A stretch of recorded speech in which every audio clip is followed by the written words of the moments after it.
broth time.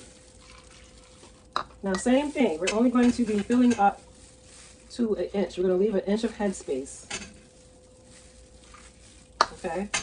As we're filling this up. And sometimes, like I said, if you've been doing this a while, you may be able to eyeball it and tell how much, you know, where to land. But I do it both ways. I eyeball it and then I measure it with the ruler, just to be safe. But I have to keep stirring it because the seasonings keep kind of going to the bottom of the pan. And I want to make sure that I get all of this yummy goodness. Okay? I want all of that yummy flavor. So I'm going to keep stirring as I scoop. This looks pretty good. Usually when I can my carrots, I've always just done them plain. And then I just season them as I want when I cook them. But this would be nice to have something already prepared, already seasoned just ready to go. I'm trying to do that more often now.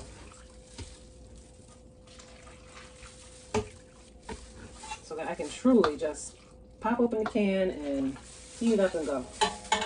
So I got quite a few carrots left. I guess I didn't need to open that extra pack, but I wanted to be safe and sorry. Okay. So let me just bring you in. Let's see how well you can see over here. Let's see if I bring the camera down some. Okay. So some of these are well above where they should be, and some of these are well below. All right, so I'm going to now start determining the headspace of all these jars, because looking at them, I can see some of them look perfect, some of them look like there's too much, some look like there's not enough. So I'm just going to start with this first one. And I'm actually going to be using my Headspace ruler. And so we need an inch of headspace, which means the notch on this top notch here is where I'm going to be placing it on the mouth of the jar. Okay, like that. And so the food should not come above this tip here. Okay, now actually I did skip one step. So I'm going to flip this over to this end of this ruler, this tool. And I'm actually going to debubble a little bit first. So I'm going to debubble this one. I think I'll do them one at a time because I got a bit going on here. I'm going to debubble and just kind of remove any air pockets that might be hiding around here. This is a very important step. Okay, I'm going to kind of wipe it off. And now I'll flip it over. And now I will measure so that we really know what we're dealing with here.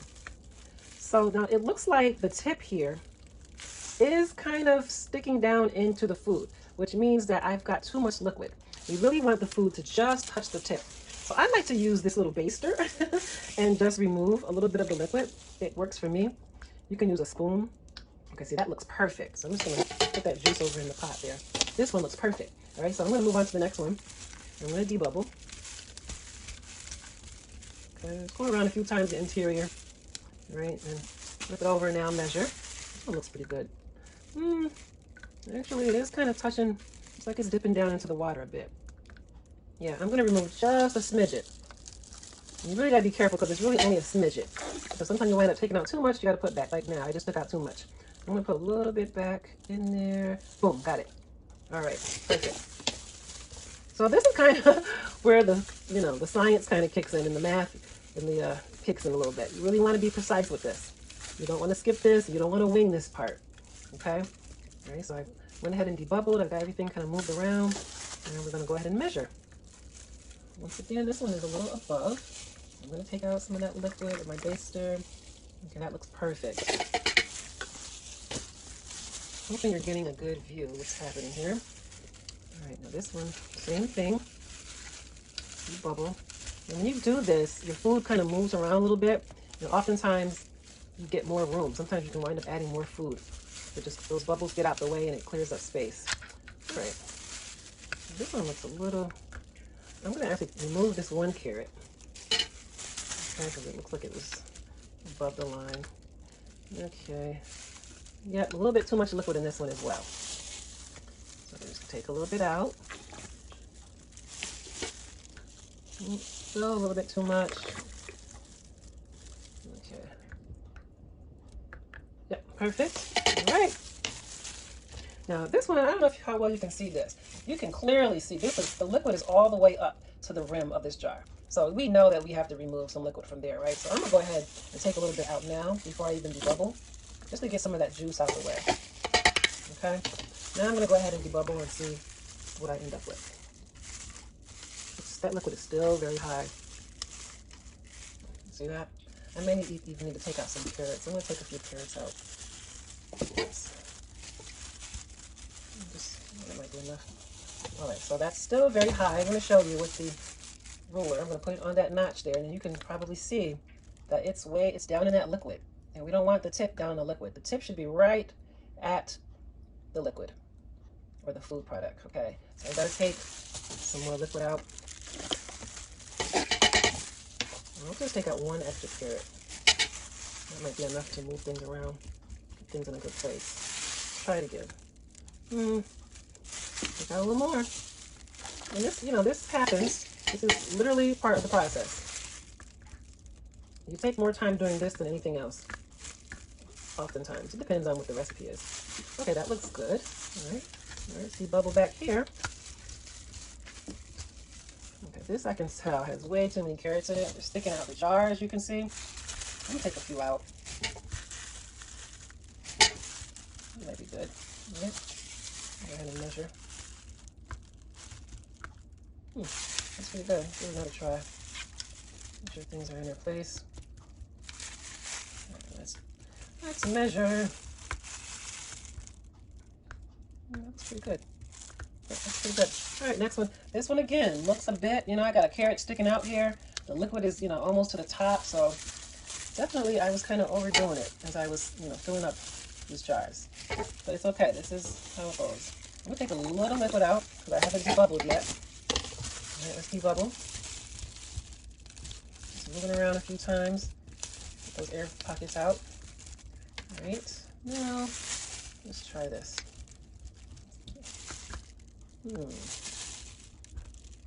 Sticking down in the water, the juice a bit. Take just a smidget out. Just a smidget.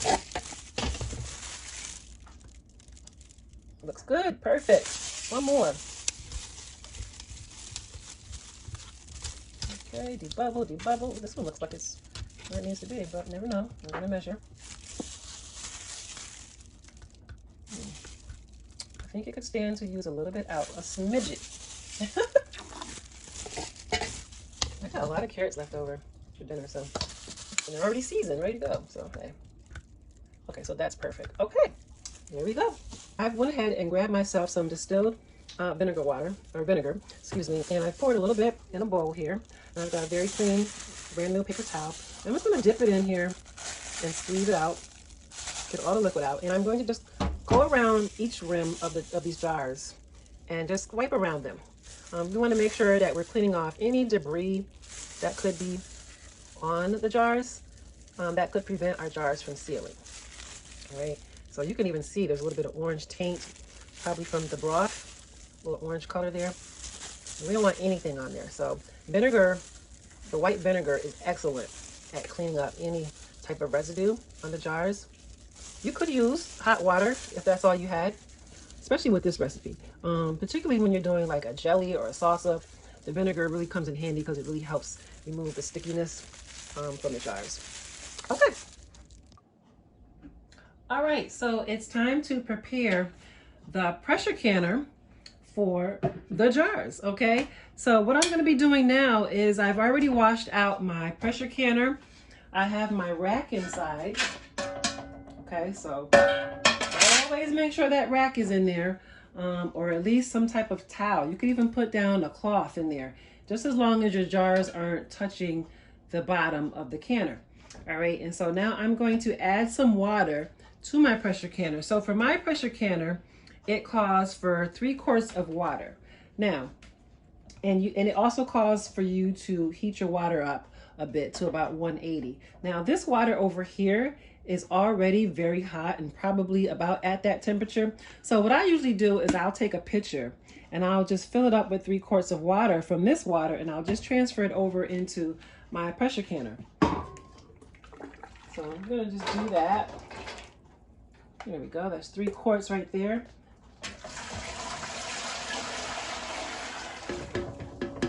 There we go. So we don't want boiling water, but we do want it, a nice hot temperature so that it's going to be you know, it won't contrast too much with the jarred carrots over here that are also hot. So we like to keep the temperatures as close as possible. We wouldn't want cold water and we're putting in these hot jars of carrots, or vice versa. Okay. All right. So we're almost there. So we've already cleaned the rims of our jars. It's time to start placing the lids and the bands on. And so for this part, we're going to be using what's called the lid lifter, lid and band lifter, I guess you can call this tool. It has a little magnetic tip on it that helps you take the lids and bands out of the canner so that you don't have to worry about injuring yourself by burning yourself touching the hot water. All right, so what that is just us really just kind of going in here and pulling out a lid and then just placing it onto the jar. Okay. And let me just see, I'm not sure how well you're able to see that. I'm going to bring you over here a little bit with the camera. There we go. That's probably good. There we go. All right, so I'm just coming in here, grabbing lids and bands. So the lid is on, so I'll grab a band next. All right, and I'll place my band on. And I'm only going to tighten it fingertip tight, just enough to know that it's on there. You don't want to have it on so tight that air can no longer escape. So just a light fingertip tight. Okay, so that's all we're going to be doing now.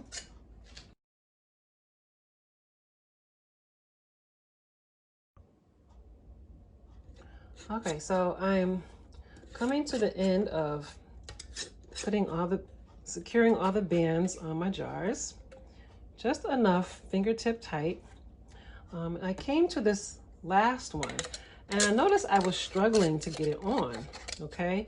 And so it just wasn't quite going on properly. And so I took a good look at it. I'm not sure how well you're going to be able to see, but it has a little bend in it, a little dent. So it's been damaged. It's just slightly bent.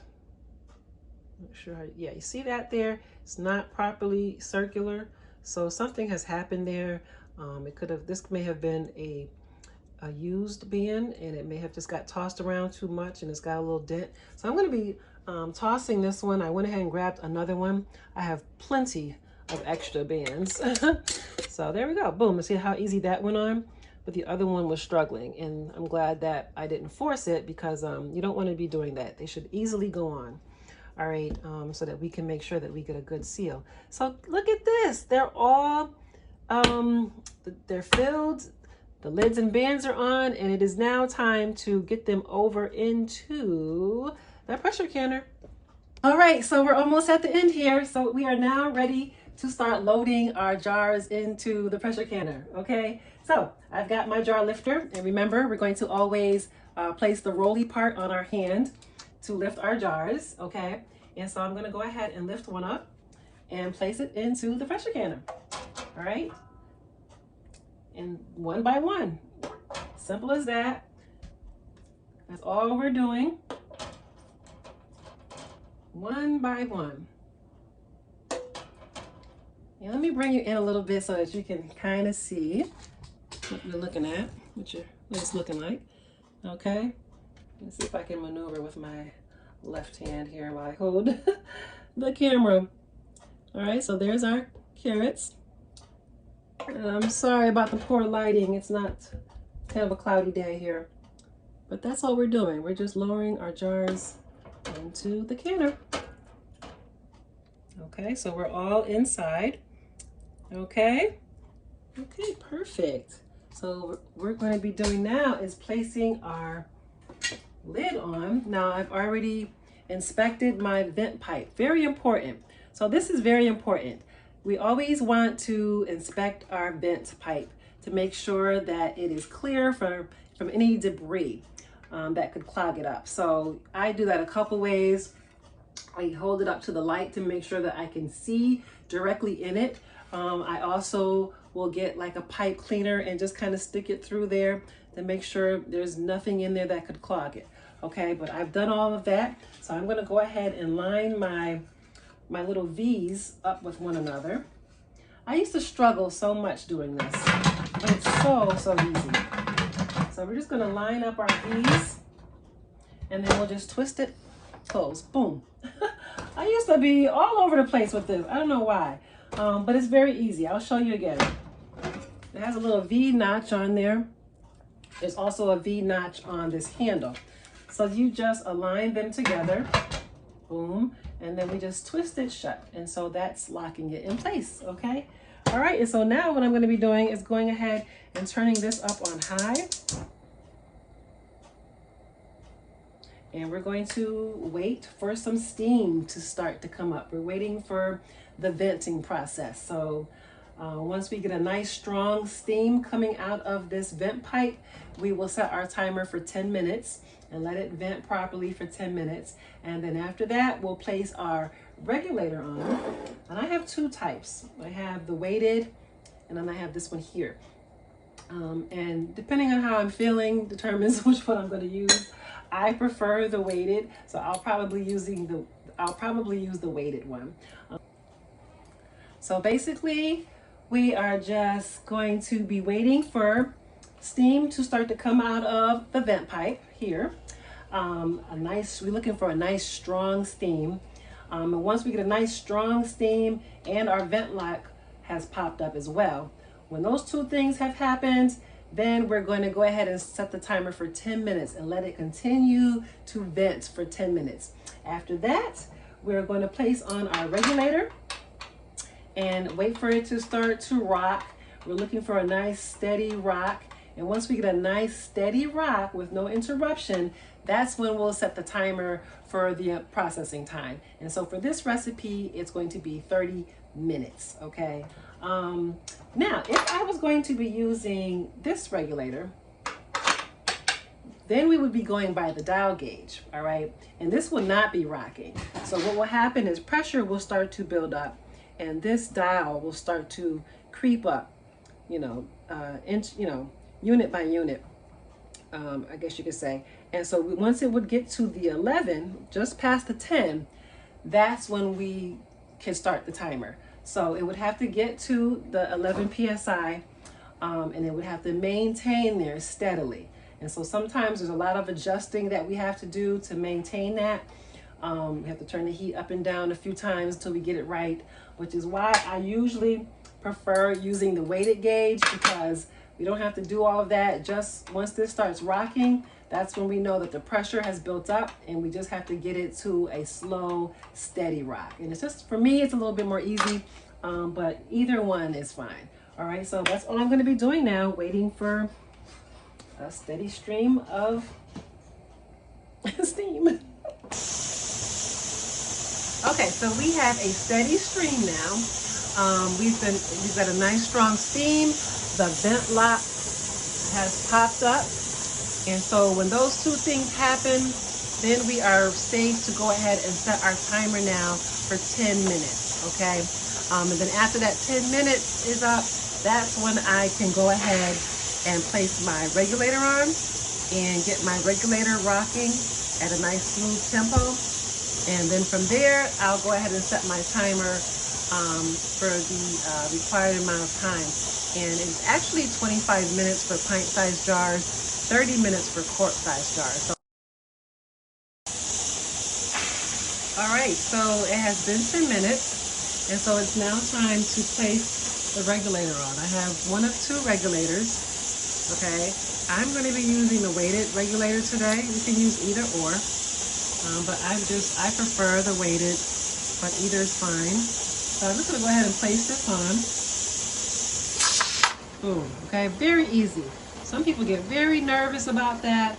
If this makes you nervous, feel free to put a pot holder on your hand, but you're not going to burn yourself, trust me. I'm just going to show you real quick how I did that, okay? So all we're doing is placing this on top of the vent pipe, okay? Come from the side, and boom. See that? There you go. All right, and so now I'm waiting for some pressure to start building up in here. And once the pressure starts building up, this will start to rock.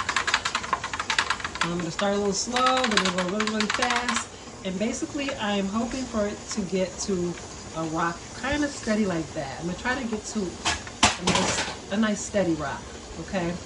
And so I'll probably have to adjust my heat a little bit, but that's what we're hoping to get. Okay, so my regulator has started to rock. It was rocking a bit faster earlier. I brought the heat down some, and so it's still trying to kind of get its balance. All right, so you see how it stops every now and then, and it kind of picks back up. So we can't set our timer yet because we're looking for a nice, continuous, steadily rock. So what I'm going to do is actually bring the heat down a little bit. That might give it a more balance. All right. Now, if you notice, the dial gauge over here has gone up, and it looks like it will probably register about a 12 psi. But we're not going to be going by this at all, really. This helps us, let us know we're in the right area, but it's not what we're going to go by, okay? Now, if I had this regulator on, we would be going by the dial gauge, but because I'm using the weighted gauge, I'm actually going to be focusing on this regulator and waiting for a steady rock, okay? And usually the gauge will be about 10 psi, 11 psi, which is good, but we're just not going to depend on it, okay? We're really depending on the regulator to give us an indication that we're at the proper pressure. We're pretty much almost there. It's just getting a little wobbly. I'm going to bring the heat down even lower to see if I can get it to just kind of slow down and just kind of really just kind of rock back and forth. Sometimes when you bring the heat down, it's too low and it stops. And you don't want that to ever happen. Because whenever that happens, then we're definitely not ready to start processing. So it's starting to get a little steady from what I can see. See if I can bring it in a little bit. So that's actually starting to look pretty good. So what I usually do is I will give it a full minute of rocking to make sure that it really is steady. Because sometimes you never know if it's going to slow down and actually stop rocking. So I want to be confident that this is going to be steady before I set my timer.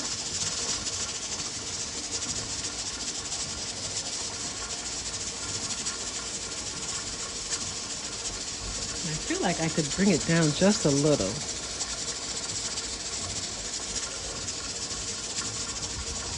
You want to get the heat down to the lowest possible heat and maintain a rock.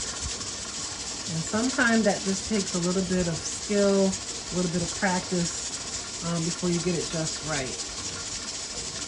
But you don't want it so high that, you know, you're going to be exhausting out all of the water that's in your pressure canner. Okay, so this looks pretty good. Nice little steady rock going. Yeah, that looks really nice. I like the way this rock is. That's a nice steady rock.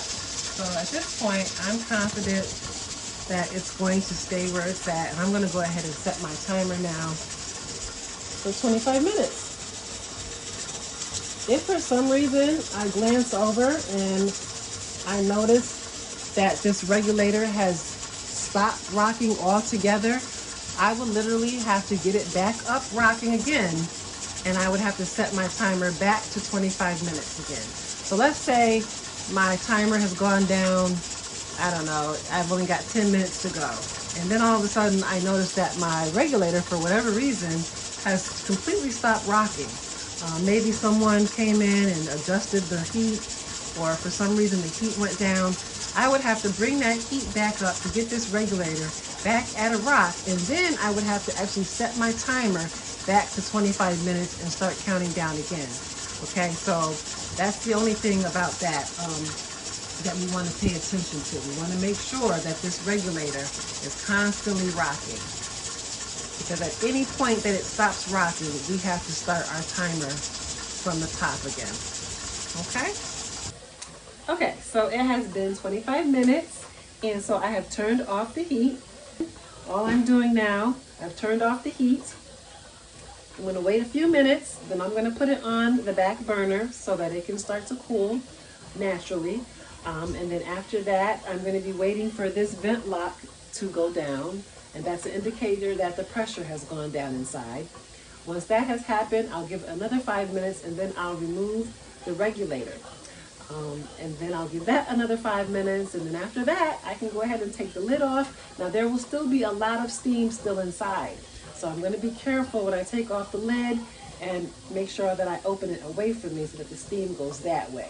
All right, and I definitely will show you that process when we get there. Okay, so the vent lock has dropped in the back, so I'm going to give it another 5 minutes before I remove the regulator. All right, and so 5 minutes have passed. I'm going to go ahead and remove the regulator, and I'm going to give it another 5 minutes before I remove the lid. Okay, so it is now time to remove the lid from our pressure canner. We've gone through all the steps of pressure canning, and now we are ready to take off the lid and start removing our jars. All right, so now we're still going to be careful because there's still a lot of steam left in this pressure canner. But we know that we're safe to open it because the vent lock has gone down. There's no steam coming out the vent. We let time go by after the vent lock went down. We took off the regulator. We let some more time go by, and now we're going to take off the lid. All right, so we're going to twist that counterclockwise, I believe, and make sure you take the lid off away from you. Because see, there's still quite a bit of steam coming up out of there. All right, and so let's see if I can bring you in a little bit. You see if you're those jars in there. Okay. All right, so we're just gonna go ahead and grab our jar lifter. Did you hear that? That's what we want to hear. We want to hear the ping, and you may hear a few more of those. That's a great indicator that we are in the process of sealing our jars. So I heard one. So we're just going to lift those carrots up out of the canner and place them on the countertop. Make sure that there's some type of cloth down so that we're not placing it right on a cool countertop. Look at that. Ooh, see that? See those herbs in there floating around? All right, let me use my other hand.